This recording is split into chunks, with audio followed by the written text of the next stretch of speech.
Buenas y bienvenidos al resumen del módulo La identidad, el self, que forma parte de la asignatura Procesos psicosociales elementales.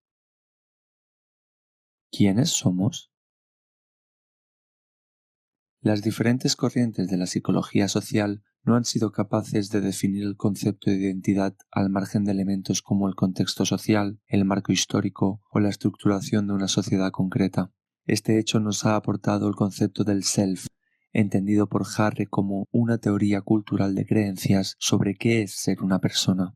Cada cultura y cada momento sociohistórico producen self particulares.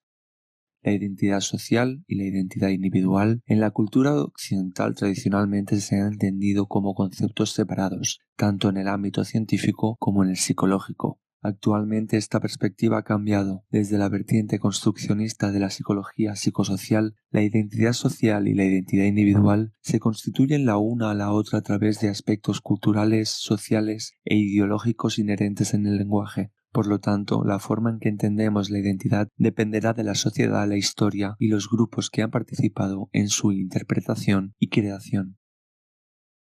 Presenta una vertiente biológica, hormonal, bioquímica y cerebral y otra de carácter social y contextual. La perspectiva biológica cosifica la identidad, es decir, interpreta la causa del comportamiento humano como natural y biológico. Esta perspectiva ha gozado tradicionalmente de gran apoyo por su componente científico y por diferentes intereses de grupos dominantes. En consecuencia, ha sido la más utilizada por regímenes autoritarios y racistas para señalar a grupos que tienen comportamientos que no interesan. La teoría psicoanalítica de Freud no tuvo tanto apoyo, ya que se enfocó en el ámbito de la interacción social, mucho menos creíble en ese entonces. Freud entiende la identidad a partir de motivaciones y conflictos inconscientes producidos durante la infancia, a la que nuestra conciencia responde de una manera un tanto engañosa. Estas experiencias emocionales forjan los rasgos de identidad, que a su vez no tienen por qué ser una unidad coherente. Se dan ocasiones en las que diferentes aspectos de la identidad nos llevan a actuar internamente de forma conflictiva, hecho que podría llegar a generar un cuadro de ansiedad en el individuo.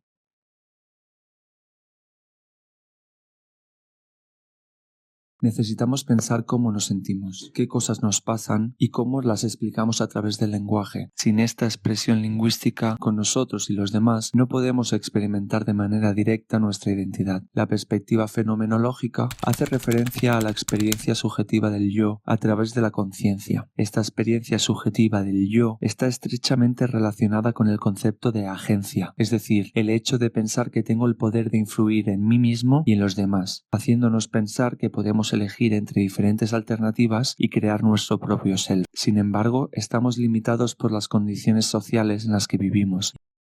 Educación, cultura, familia, clase social. El lenguaje vuelve a tener un papel importante en la conciencia de uno mismo. Mediante las connotaciones y valoraciones sociales, fruto de la ideología dominante, estructuramos la manera en que nos perciben, cómo percibimos a los demás y cómo percibimos las situaciones. La narración sobre uno mismo tiene un gran poder, ya que crea la realidad que afecta directamente a lo que hacemos y sentimos. La identidad no es singular y diferenciada, sino que varía según el contexto. Por tanto, parte de nuestra identidad depende de las diferentes relaciones donde ponemos acción y de las situaciones en las que nos hemos encontrado. Podemos observar la multiplicidad de nuestra identidad a lo largo del tiempo al detectar comportamientos que tuvimos hace un tiempo y que ahora rechazamos.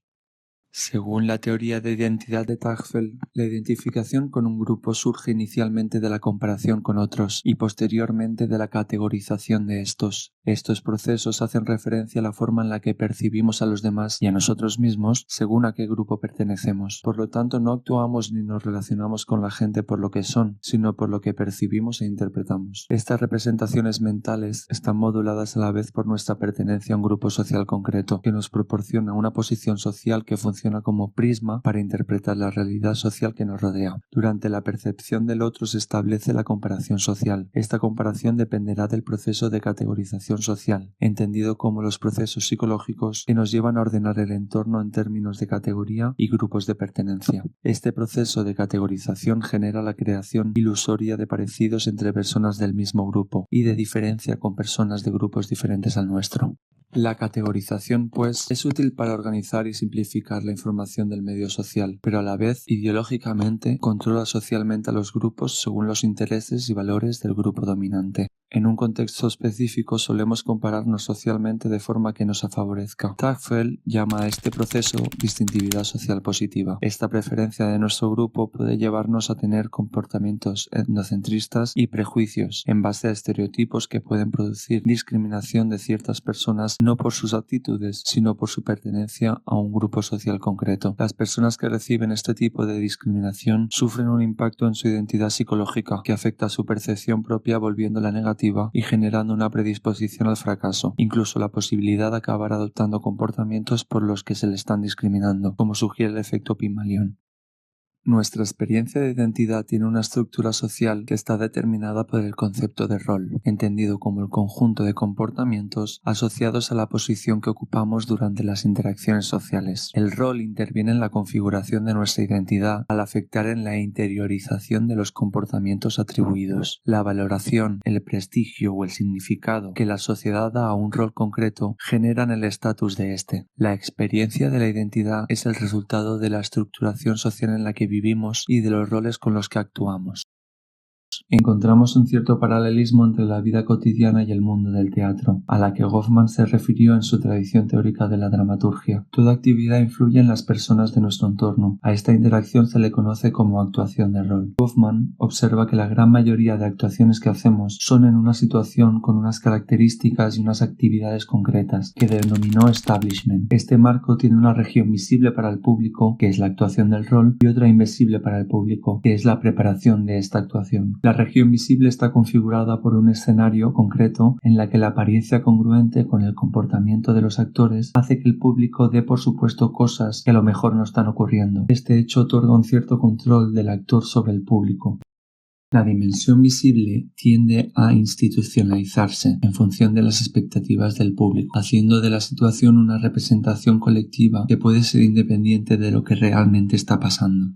Cada individuo al interactuar en un establishment lleva a cabo una representación o performance que está sujeta a una rutina o a varias y que está marcada por ciertos roles. La actuación de cada persona se combina con la del resto de personas, cooperando para definir la situación y representar una rutina. Si la región no visible se vuelve visible, es decir, sucede un comportamiento inesperado por parte de uno de los actores que va en contra de las expectativas del público, provoca la puesta en duda de los roles que se asumían sobre él, generando una situación incómoda o violenta. Al interaccionar con los demás intentamos generar ciertas impresiones sobre nosotros, es decir, hacemos una presentación de nuestro yo a partir de dos partes del self. Por una parte el yo, que da una respuesta espontánea, y por otra el mí, que da la respuesta regulada por el contexto social. Si hacemos algo inesperado y no cumplimos las expectativas, se puede generar un conflicto entre las dos partes del self. Por eso en ciertas situaciones, si somos observados, podemos llegar a actuar en base a comportamientos que están enfocados a justificar la situación, pero que no son lo que realmente queremos hacer. Mead, que inspiró el interaccionismo simbólico, entiende la identidad como un producto propio de las interacciones sociales. Este se constituye a partir de las respuestas de los demás hacia nosotros y de nuestras respuestas hacia nosotros mismos. Configuramos la imagen que tenemos sobre nosotros mismos en base a la imagen que tienen los demás sobre nosotros, haciendo algún tipo de reajustes que creamos convenientes. Esta concepción de la identidad nos obliga a tener en cuenta el papel del rol de los demás en la construcción de nuestro yo. Siguiendo esta línea, la dimensión sociocéntrica del yo entiende que la creación de nuestra identidad y la forma en que vivimos depende de las construcciones sociales situadas en momentos concretos de la historia. Por lo tanto, esta perspectiva entiende la identidad como múltiple, ya que en cada contexto determinado nos comportaremos de una forma diferente según las características interactivas de la situación. Es decir, la identidad emerge en el momento concreto, no es preexistente, a la vez es recíproca, porque depende de las respuestas que nos dan los demás sobre nosotros, y finalmente está negociada por los significados que aportan los demás sobre mí y los ajustes de mi propia visión subjetiva de la realidad.